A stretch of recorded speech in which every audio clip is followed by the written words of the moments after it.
ಏ ನಮ್ಮ ಹತ್ರ ಹೆಣ್ ಡ್ರೈವರ್ಸ್ ಇರಲ್ಲ, 3 ಜನ ಬರೀ ಗಂಡ್ ಡ್ರೈವರ್ಸೇ. ಮುಂದೆ ಬರ್ರ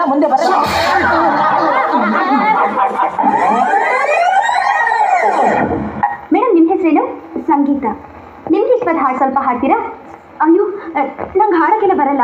ಎಲ್ಲ ಬರೀ ಸುಳ್ಳು, ತುಂಬಾ ಚೆನ್ನಾಗಿ ಆಡ್ತಾರೆ. ಮೊನ್ನೆ ಯಾರು ನಾಡಿ ಇಲ್ಲ, ಸ್ವಲ್ಪ ಹಾಡಿ ಮೇಡಮ್. ಆಡಿ, ಪರವಾಗಿಲ್ಲ. ಎಷ್ಟು ಬರುತ್ತೋ ಅಷ್ಟು ಹಾಡಿ, ಪರವಾಗಿಲ್ಲ.